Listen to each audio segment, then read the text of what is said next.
dengan negara yang kaya labor.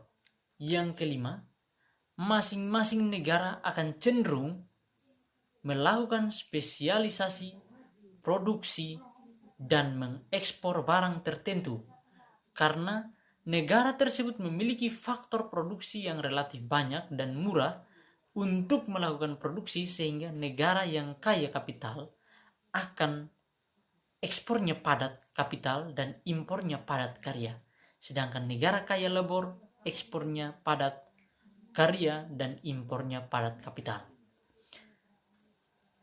Kritik terhadap hipotesis yang dihasilkan teori Heckscher-Ohlin. Teori Heckscher-Ohlin merupakan penyempurnaan dari teori perdagangan internasional sebelumnya. Selain itu juga dilakukan pengunduran atau pengurangan asumsi, namun masih belum sempurna. Berikut ini akan dikemukakan kajian terhadap hipotesi yang telah dikemukakan. Yang pertama, berdasarkan teori Heckscher-Ohlin, perbedaan harga barang sejenis dapat terjadi karena adanya perbedaan proporsi atau jumlah faktor produksi yang dimiliki masing-masing negara dalam memproduksi barang tersebut, sehingga apabila atau proporsi faktor produksi yang dimiliki masing-masing negara relatif sama, maka harga barang sejenis akan sama pula, sehingga perdagangan internasional akan sulit terjadi. Fakta yang terjadi dalam dunia nyata menunjukkan walaupun jumlah atau proporsi faktor produksi yang dimiliki masing-masing negara relatif sama, sehingga harga barang sejenis relatif sama, ternyata perdagangan internasional tetap dapat terjadi. Dalam hal ini fakta yang ada dalam dunia nyata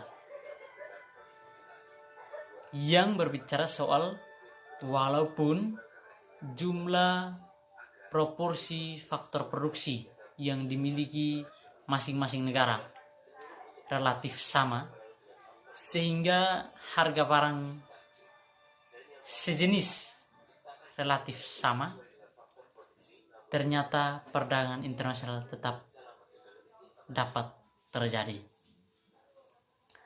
Teori Heckscher-Ohlin masih merupakan teori perdagangan internasional komparatif statik, sehingga asumsi klasik dan neoklasik yang beranggap hampir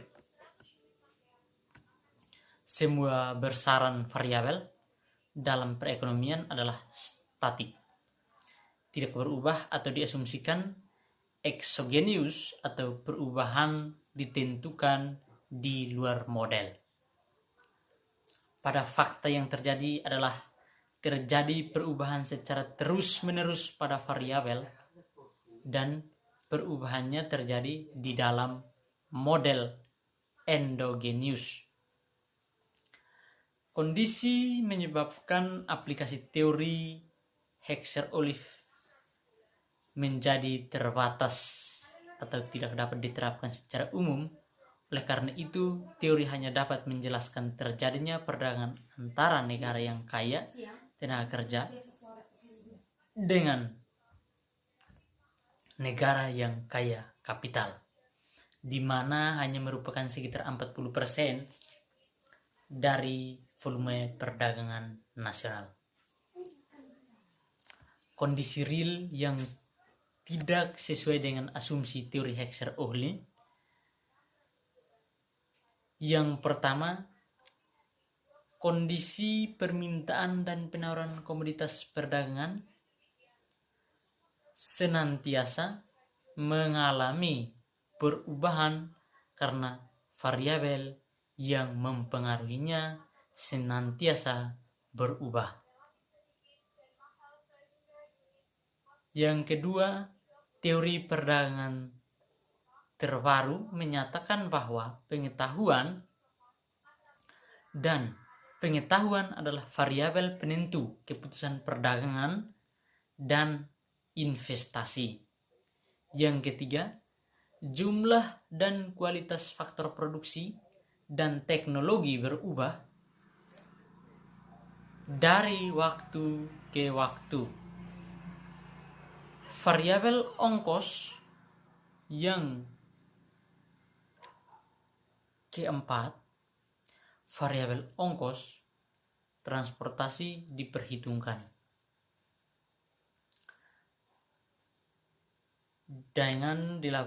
dapat dilakukan dengan melakukan pelepasan beberapa asumsi yang digunakan dalam teori Heckscher-Ohlin.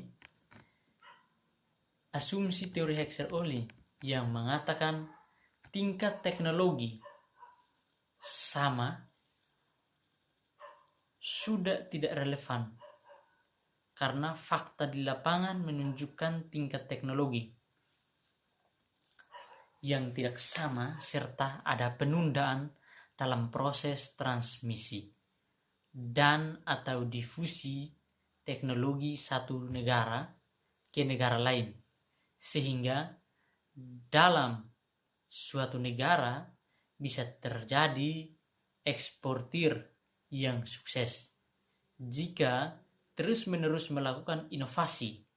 Oleh karena itu, perdagangan internasional dengan banyak produk-produk baru hasil inovasi. Kondisi ini relevan dengan masalah yang ada sekarang terkait dengan kesenjangan antara negara maju dan negara berkembang, sehingga dapat mengatasi keunggulan komparatif dinamis dibanding teori klasik. Kelemahan asumsi teori Heckscher-Ohlin. Untuk memahami kelemahan teori Heckscher-Ohlin, menjelaskan perdagangan internasional akan dikemukakan beberapa asumsi yang kurang valid. Yang pertama, asumsi bahwa kedua negara menggunakan teknologi yang sama dalam memproduksi adalah tidak valid. Maka fakta yang ada di lapangan negara sering menggunakan teknologi yang berbeda. Asumsi persaingan sempurna dalam semua pasar produk dan faktor produk lebih menjadi masalah. Hal ini kenapa terjadi? Karena sebagian besar perdagangan adalah produk negara industri yang bertumpu pada diferensiasi produk dan skala ekonomi yang belum bisa dijelaskan dengan model end-to-end atau dengan model end-to-end menurut Heckscher-Ohlin.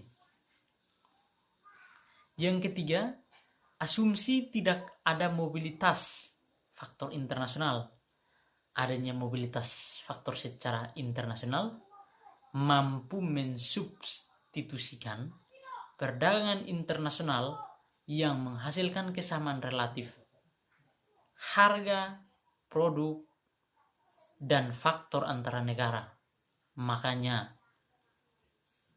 Maknanya adalah hal ini merupakan modifikasi Heckscher-Ohlin tetapi tidak mengurangi validitas model Heckscher-Ohlin.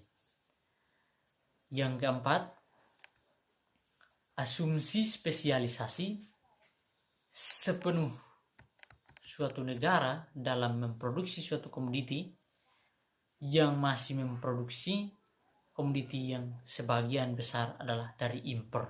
Adanya asumsi spesialisasi penuh yang mensyaratkan komoditi diproduksi dengan kondisi konstan, return to skill, dan faktor end-to-end yang berbeda. Namun sebetulnya perdagangan internasional tetap dapat dilaksanakan walau kedua negara identik dalam berbagai hal. Hal ini yang belum dijelaskan dalam teori Heckscher-Ohlin. Kondisi tersebut dapat dijelaskan dengan konsep increasing return to skill atau IRS, sehingga perdagangan yang saling menguntungkan masih dapat terlaksana. IRS atau Increasing Return to Scale menunjukkan kondisi produksi di mana output secara proporsional bertambah melebihi kenaikan input atau faktor produksi. Jika semua input meningkat 2 kali, maka output akan naik lebih dari 2 kali. Increasing Return to Scale atau IRS terjadi karena dalam skala operasi yang lebih besar, pembagian kerja dan spesialisasi terjadi hal yang mungkin.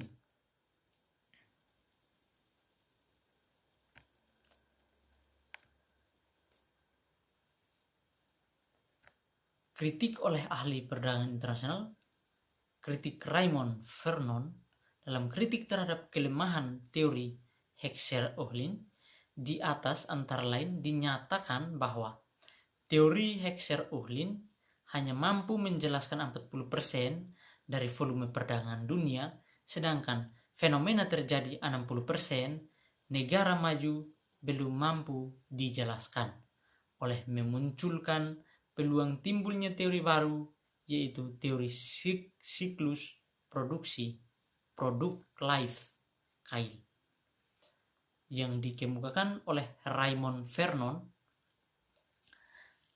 Teori ini antara lain berdasarkan adanya anggapan bahwa variabel-variabel dalam perekonomian senantiasa berubah dan perubahannya terjadi dalam model, bahkan menggunakan perubahan variabel-variabel tersebut sebagai driving motif timbulnya perdagangan internasional. Teori siklus produksi juga dibangun atas dasar pada adanya kelembanan imitasi atau penundaan difusi teknologi. Teori ini memperhatikan siklus hidup produk baru dan dampak terhadap perdagangan internasional. Teori ini dibagi menjadi 3 tahap, yaitu tahap pertama, tahap produksi baru, yaitu ketika baru ditemukan produk dan produksi sebagai tahap perkenalan serta hanya dikonsumsi di negara tersebut. Tahap kedua, tahap pertumbuhan produksi, yaitu memproduksi massal untuk dikonsumsi sendiri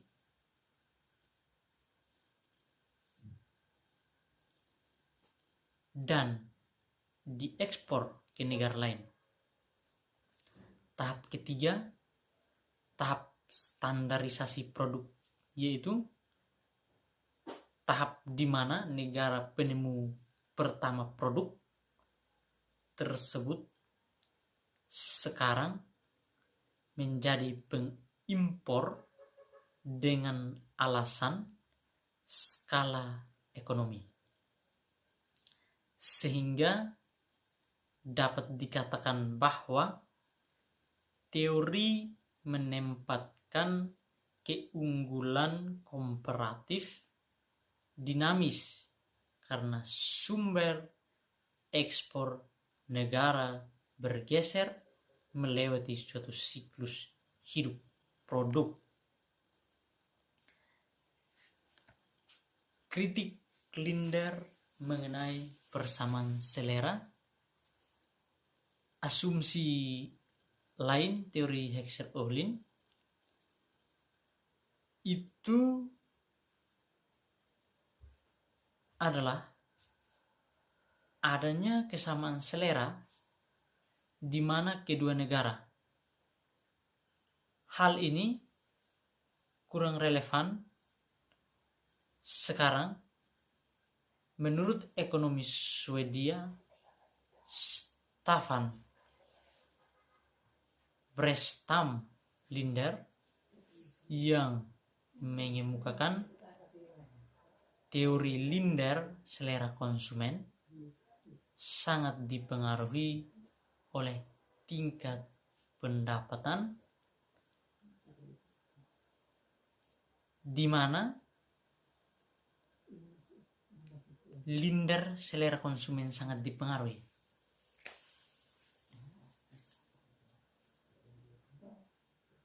oleh tingkat pendapatan penduduk. Selera dalam suatu negara akan menghasilkan permintaan pada suatu produk. Oleh karena itu,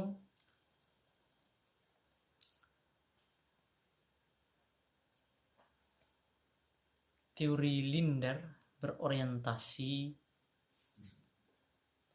pada permintaan suatu produk, sedangkan teori Heckscher-Ohlin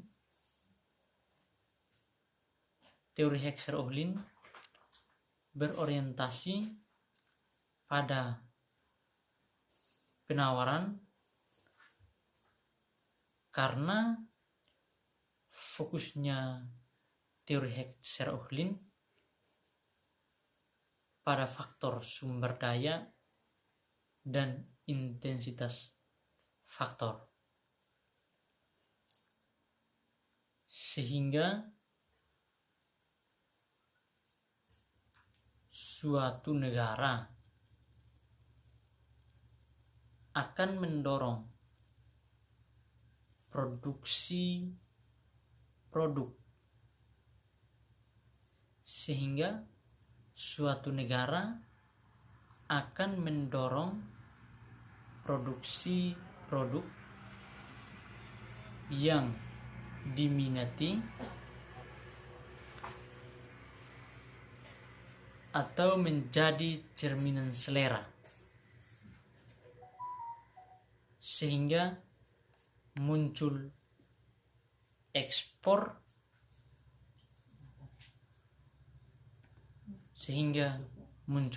ekspor.